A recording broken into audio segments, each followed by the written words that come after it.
Olá, professor, professora, tudo bem com vocês? Eu me chamo Carlos, eu sou da diretoria de Ensino Leste 2, sou professor de matemática e hoje eu trago vocês aqui para discutir sobre as concepções de currículo e a BNCC. Antes de mais nada, eu gostaria de fazer uma reflexão com vocês do que significa currículo. Para mim, currículo, as primeiras vezes que eu ouvi falar na palavra currículo foi quando eu tinha 13, 14 anos.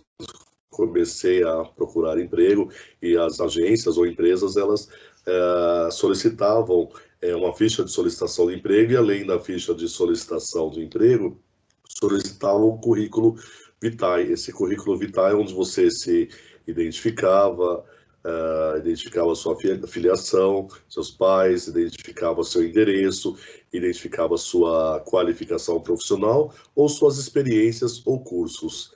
Vitae vem de experiências e cursos e programas. Na época eu não tinha nenhuma experiência, mas eu comecei a realizar o curso de datilografia. Acredito que parte de vocês aí, que são dos anos 70, 80, 90, ou um pouquinho mais, também realizaram os cursos de datilografia. Como era a primeira aula, eu não me esqueço, acho que vocês também que realizaram também não se esquecem, lá do teclado inicial, A, S, D, F, G, H, J, K, L, cedilha. Era as primeiras aulas, os primeiros teclados com as primeiras letras e indicadores, dedos da mão que eram identificados para a leitura da datilografia. E a partir daí, né, eu realizei o curso, identifiquei no meu currículo vitae que eu possuía esse curso com parte de vocês para que eu pudesse ter uma qualificação um pouco melhor na época em que eu procurava emprego. Então, o currículo vitae, como eu disse anteriormente, ele vem a questão de qualificar e de oferecer cursos. E na escola, como que é essa questão do currículo? Será que todo o currículo sempre foi o mesmo? Então, uma grande reflexão. Eu observava, por exemplo, eu sempre estudei na escola pública, né? E eu observava aqueles vizinhos, algumas pessoas que estudavam nas escolas particulares. E eu observava que a vestimenta deles era por uniformes, o material deles era diferente, a forma de conversar era outra. Então, a partir dali, com certeza, as escolas que eles estudavam forneciam ou disponibilizavam um outro tipo de currículo. Claro, apesar de ser uma escola privada, uma escola paga, com certeza priorizava um outro tipo de currículo no que se diz a questão dos componentes curriculares, a questão do aprendizado e da sua diferenciação da diferença da aprendizagem como um todo. Vamos aos nossos objetivos: compreender as concepções de currículo, analisar a linha do tempo da BNCC, identificar as competências gerais da educação básica. Nossa formação está começando.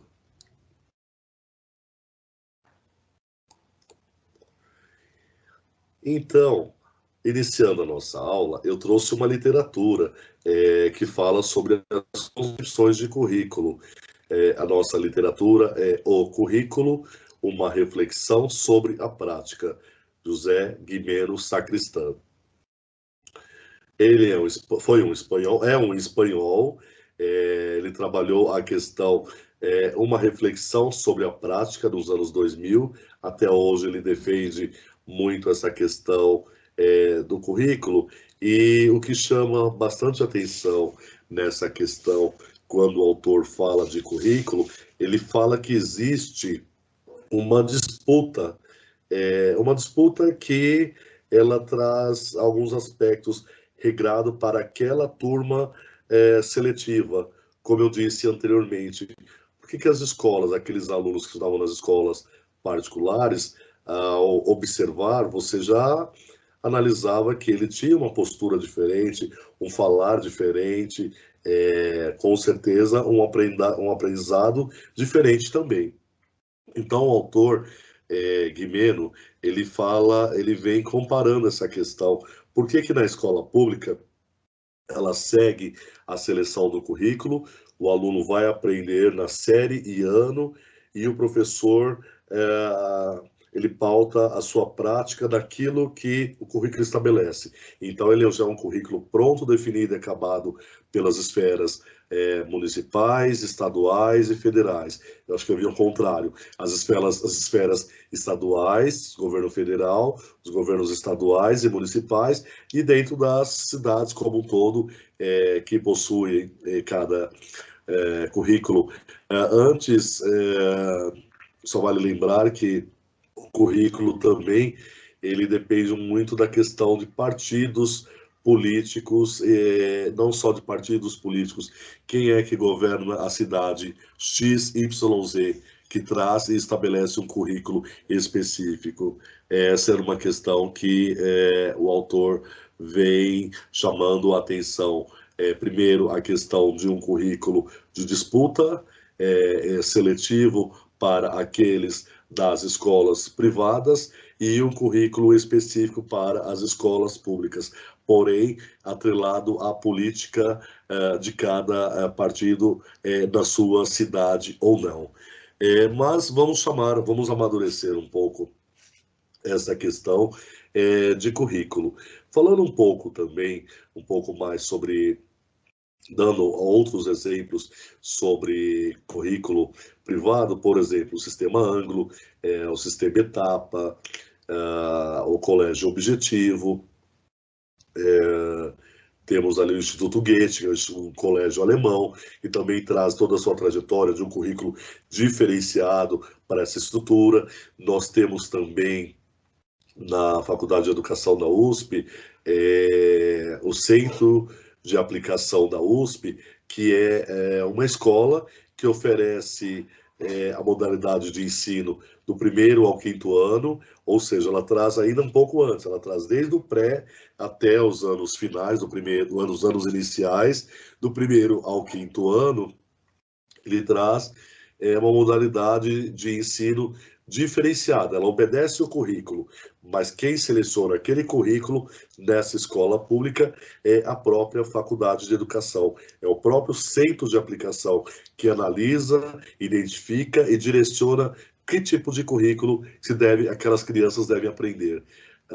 E os resultados dessa instituição pública do Centro de Aplicação da USP, os resultados nas avaliações externas, como Prova Brasil, SAEB, eles acabam sendo melhores do que muitas outras escolas, em função da escola ter essa trajetória de ela mesma definir o seu próprio currículo. Diferente das escolas públicas que trazem um currículo específico para a aprendizagem do aluno. Dando um pouquinho uma ênfase maior na questão do autor, ele aponta algumas dimensões, que são currículo prescrito,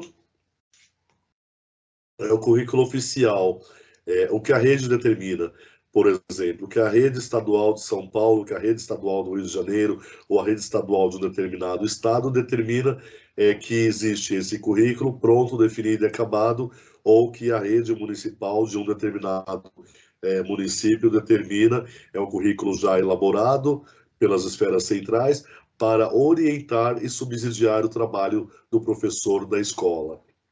Muitas escolas utilizam também o Programa Nacional do Livro Didático, que é uma outra relação também, no qual os professores, em um determinado período do ano, participam da escolha e selecionam o que o melhor o autor traz em relação aos conteúdos para o seu ano e série. É importante ressaltar também a grande importância do Programa Nacional do Livro Didático.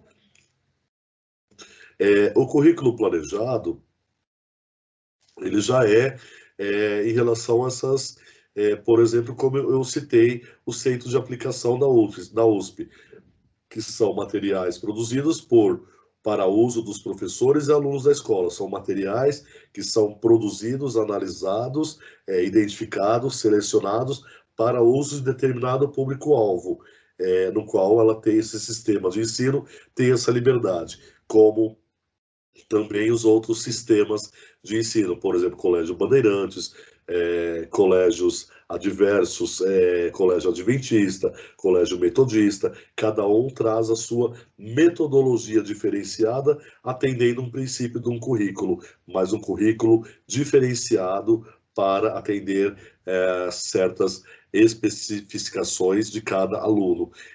Vale lembrar também que muitos desses colégios privados, eles acabam, de fato, treinando os alunos para os melhores vestibulares.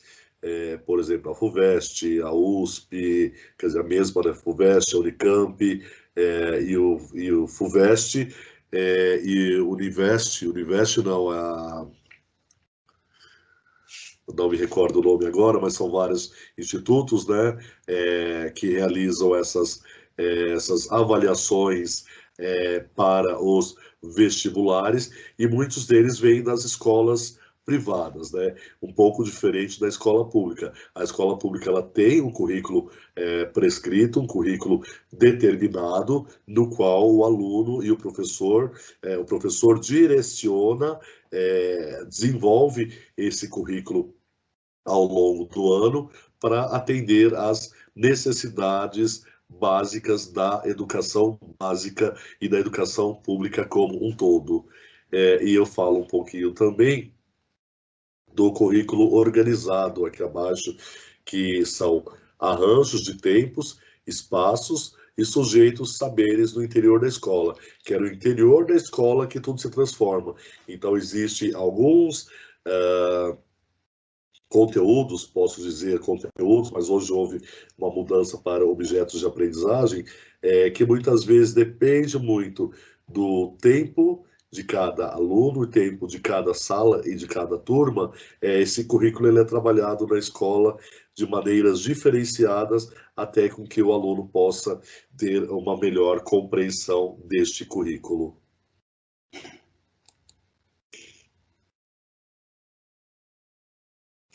O autor fala ainda de algumas concepções.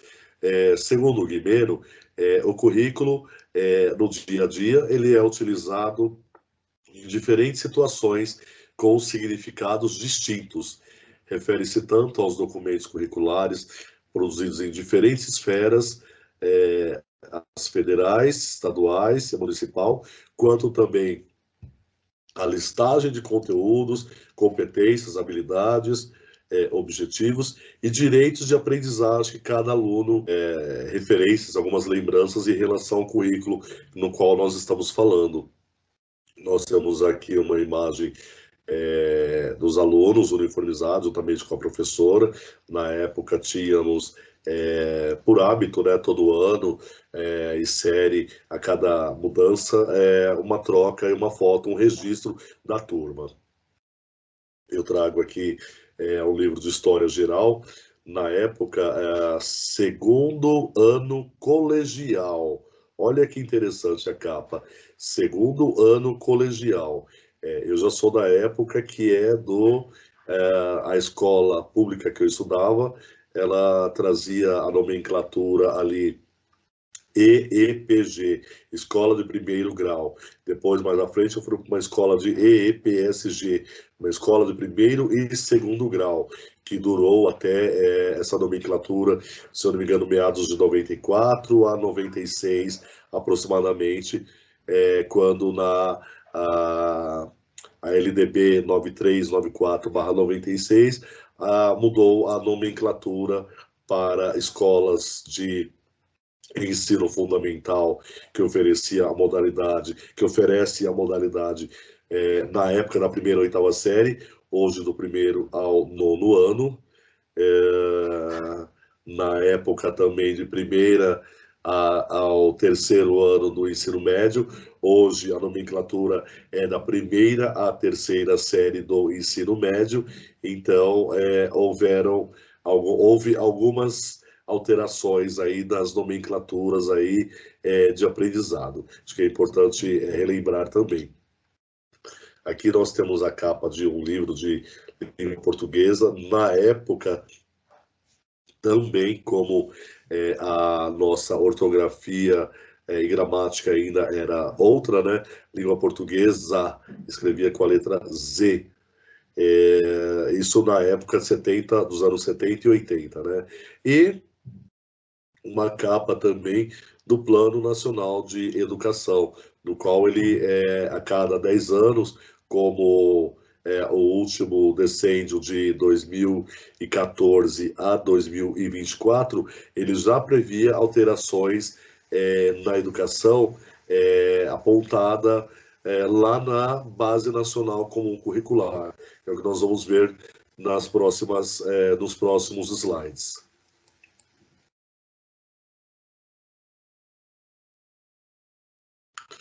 Aqui também eu trago um recorte também de algumas imagens, documentos e referências na época que eram orientados, documentos orientadores que podiam facilitar e orientar melhor o nosso trabalho, como, por exemplo, os parâmetros curriculares nacionais, aqui a identificação de um livro de matemática e aqui a identificação de experiências matemáticas. Eu falo isso porque quando eu comecei a dar aula no ano de 99 a 2000, eu mal tinha saído da faculdade, e na faculdade eu tinha as matérias específicas, cálculo 1, cálculo 2, álgebra 1, álgebra 2, metodologia científica, metodologia da pesquisa, mas eu não tinha compreensão de qual conteúdo era ministrado no ano e série. Olha que interessante. A faculdade ensinava o conteúdo para nós. Hoje, as universidades, as faculdades, elas têm mudado um pouco essa questão de, além de ensinar o conteúdo, ela deve mostrar qual é o conteúdo de ano e série que é ministrado. Na época que eu participei de um processo, posso dizer, de atribuição de aula na época, quando eu cheguei à escola, o diretor e a coordenação falou, olha, o diário é esse, a sala é aquela, aquele oitavo ano, oitava série B na época. E eu falei, e o material? Falou, olha, o material, professor, o senhor pega o livro que o senhor achar melhor e você pode direcionar até a sua sala de aula. Então, para eles era importante que o aluno tivesse algum conteúdo, tivesse alguma lição, mas não específico. Então, eu fui orientado, na época, pela coordenação, de procurar os PCNs, analisar o que era ministrado naquela oitava série, hoje nono ano, né, como conteúdo primordial, que eu deveria de dar continuidade à substituição de um professor. E também a utilizar outras referências, como experiências matemáticas e outros documentos também, que eram os documentos, as diretrizes curriculares nacionais, que apontavam que tipo de conteúdo e direcionavam o que eu poderia ministrar naquele ano e série, para nós observarmos como é importante essa questão aí da trajetória do currículo como. Já no estado de São Paulo, em 2008, parte de vocês estiveram nas escolas e existiu o jornal São Paulo Faz Escola, um jornal que aproximadamente aí quase meio metro, os professores carregavam eles de pilha em 30, 40 jornais aproximadamente, para serem distribuídos aos alunos e trabalhados os conteúdos que foram selecionados na época pela equipe curricular e de especialistas da Secretaria da Educação do Estado de São Paulo, para que os professores pudessem já começar a unificar ou padronizar que tipo de conteúdo ele poderia ministrar naquele ano e série. Então, esse jornal ele já vinha especificado ali, por exemplo, para o sexto ano, na época quinta série que existia, para a quinta série, que tipo de conteúdo o professor de matemática deveria de trabalhar. Era, como diz aqui na página inicial, o pontapé inicial para o direcionamento dos conteúdos que o professor deveria realizar, isso enquanto Secretaria da Educação do Estado de São Paulo, em 2008. Retomando a questão de Guimerá Sacristã, ele fala também um pouco dos aspectos do currículo em ação. Um conjunto de atividades desenvolvidas por professores e alunos na sala de aula, na articulação entre eles, o conhecimento a ser ensinado e aprendido. Então, esse era um currículo em ação que já era desenvolvido por professores e alunos, muitas vezes que hoje ele poderia ser implementado nas questões de uma educação integral. Aqui abaixo o currículo avaliado, os processos que explicitam o que é considerado legítimo em termos de aprendizagens, expresso em mecanismos que podem ser produzidos no âmbito interno ou âmbito externo da escola. Que tipo de currículo que se tem para a escola é direcionado ou é analisado o Programa Nacional do Livro Didático, é analisado uma avaliação externa, que tipo de material que eu estou trazendo para a sala de aula para eu conduzir melhor a dinâmica na minha sala de aula e para o aprendizado dos meus alunos. E aqui ele fala um pouquinho da questão do currículo real, que ele é constituído pela articulação das diversas dimensões nas quais atuam formuladores de políticas curriculares, que é o que acontece hoje, como eu disse como exemplo. São políticas curriculares, partidos políticos, no qual falou, olha, este currículo deve seguir na minha cidade, este material escolar deve ser seguido na cidade X, na cidade Y, na cidade Z. Então, para acabar tudo isso, essa questão de autores com maior potencialidade em livros didáticos em cidades A, cidade B, cidade C, houve a necessidade da indicação, da implementação de um documento que vai nortear qual é o documento orientador para o professor. Lá na frente nós vamos discutir que é a Base Nacional Comum Curricular.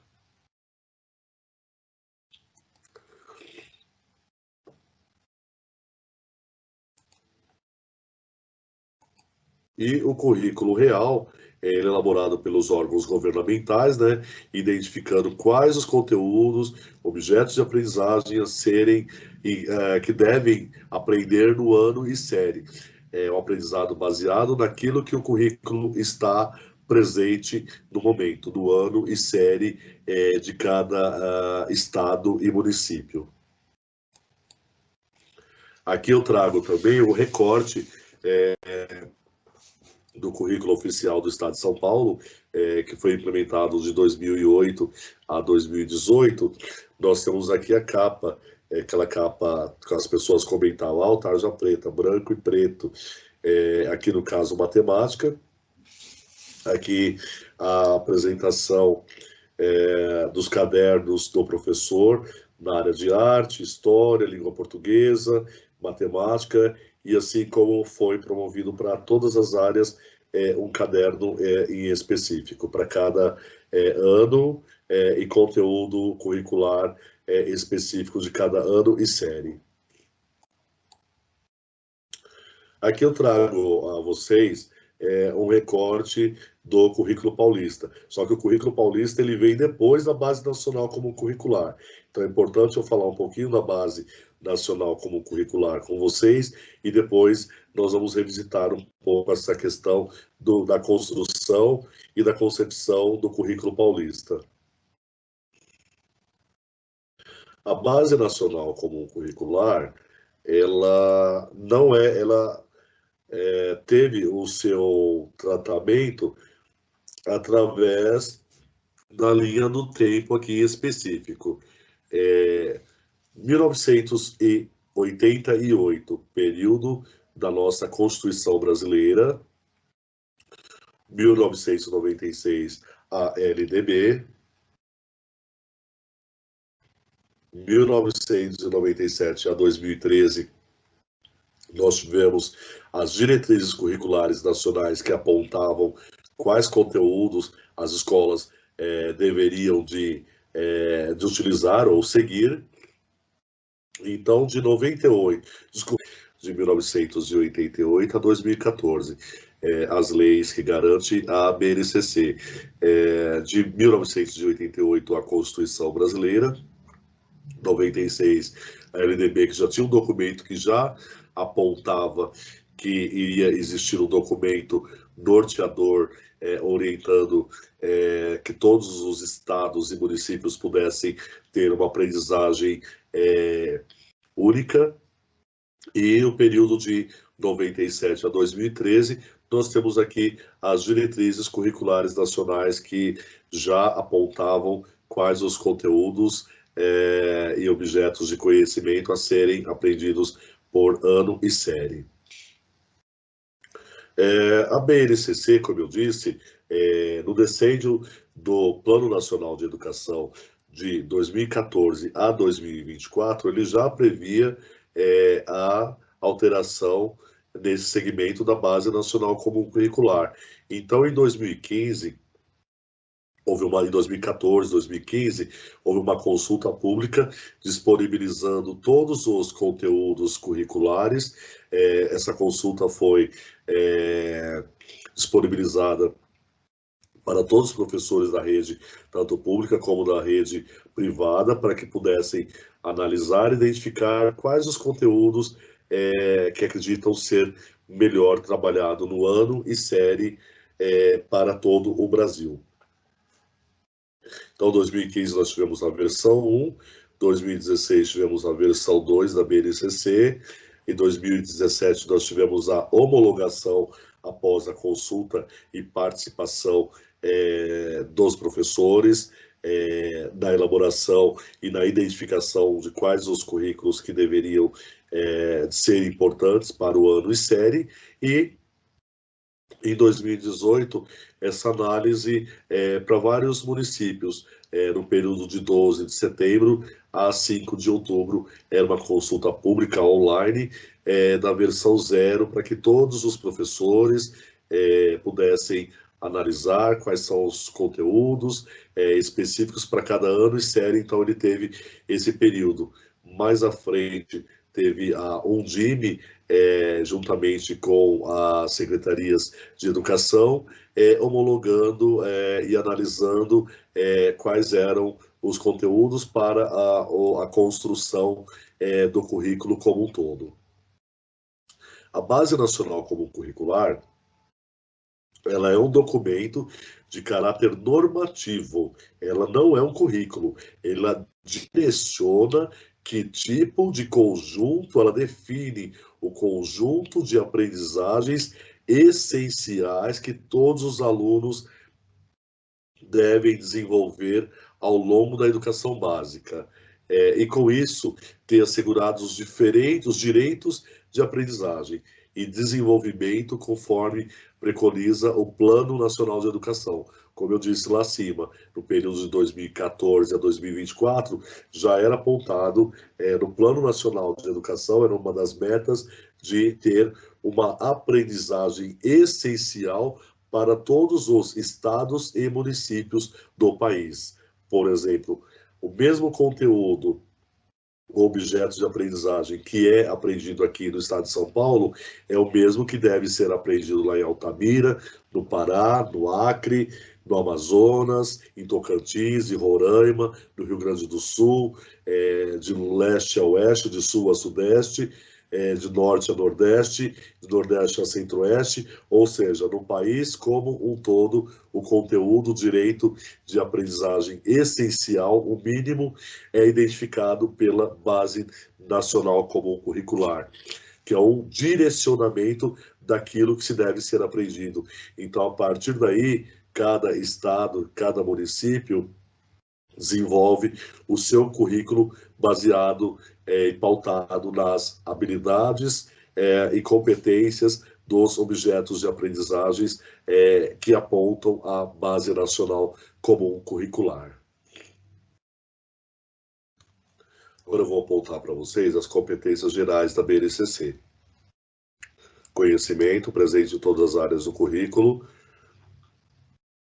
pensamento científico, crítico e criativo, o repertório cultural, a comunicação, a cultura digital, o trabalho e projetos de vida, a argumentação, o autoconhecimento e o autocuidado, a empatia e a cooperação, presentes nos nossos dias de hoje, pandemia e outros aspectos também, resiliência, a responsabilidade e a cidadania. Essas são as competências gerais da Base Nacional Comum Curricular, que estão atreladas também a uma educação de ensino integral. Mais à frente, nós vamos tentar compreender um pouco mais o que vem a ser essa questão dessa educação integral pautada nas competências gerais da Base Nacional Comum Curricular. Aqui eu trago um quadro, posso falar que é um rizoma ou uma articulação entre a BNCC e o que se espera que o aluno possa aprender a desenvolver. Por exemplo, eu tenho um centro aqui, a BNCC, o aluno que se quer ser. Então, eu tenho que ter aqui, como apontado lá, ela já traz aí um desenvolvimento integral, ela traz as competências gerais apontadas anteriormente, são as 10 competências, dentre elas desenvolvem, ela espera-se que as escolas e os professores e as escolas como um todo possam trazer essas competências. Eu trago também aqui, identifico aqui o que ela define como aprendizagens essenciais, que são as competências por meio das habilidades, para as etapas e componentes curriculares. O que cada componente curricular, língua portuguesa, matemática, química, física, biologia, o que cada um vai trazer enquanto habilidade e competência para o seu rol de conhecimento ao aluno. Novamente, ele vem aqui, quando ele fala de componente curricular, ele fala que é complementar e orienta com a elaboração de quem? Dos currículos. E os currículos, como eu disse, cada estado e município hoje tem um currículo que vai identificar melhor, vai potencializar, de acordo com as aprendizagens essenciais identificadas na BNCC, padronizar para que o seu estado e município possa avançar e obter resultados, como, por exemplo, resultados de equidade e qualidade, resultados próximos em relação à Prova Brasil, ao SAEB, porque muitas vezes, quando essas avaliações são realizadas, alguns estados se destacam em melhor pontuação, outros estados se destacam com uma menor pontuação. Então, aqui está relacionado à igualdade e à equidade.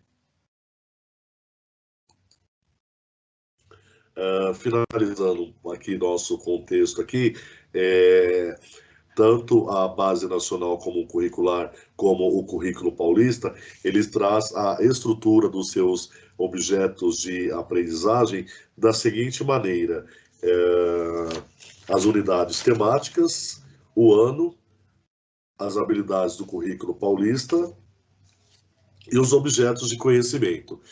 No caso, na área de matemática, as unidades temáticas são números, álgebra, grandezas e medidas, espaço e forma e tratamento da informação. O ano, desde o primeiro ano dos anos iniciais até a terceira série do ensino médio. E vocês podem observar e consultar e aprofundar, no caso da área de matemática ou de outras áreas também, que a unidade temática que é desenvolvida, por exemplo, quando eu falo em números funções e álgebra, ele já vem trabalhando toda essa estrutura desde o primeiro ano dos anos iniciais. Ele vai até o ensino médio, até a terceira série do ensino médio. As habilidades do currículo paulista são as mesmas da Base Nacional Comum Curricular, e o que vem de mudança aí são os objetos de conhecimento. Objetos de conhecimento, nada mais, nada menos, são os conteúdos. Próxima videoaula, nós vamos focar um pouco sobre as competências específicas e a organização curricular das unidades temáticas por ano e série. Essa é a nossa referência bibliográfica. Esse é o time da secretaria que compôs toda essa questão da elaboração e o desenvolvimento do currículo como um todo. Eu convido vocês também a visitar as literaturas sobre o currículo, uma reflexão sobre a prática de José Guimeno Sacristã, onde você pode aprofundar um pouco mais sobre essa questão do currículo. Também sobre vocês revisitarem um pouco do currículo oficial do Estado de São Paulo, no período de 2008 a 2018, no qual ele esteve em vigência, e também a construção da BNCC no período de 2014 a 2019. E a conhecer um pouquinho sobre o currículo paulista, que será o tema da nossa próxima videoaula. Eu espero que você consiga aprofundar seus estudos sobre currículo e BNCC. Agradeço a sua atenção e uma excelente aula para todos nós. Até mais.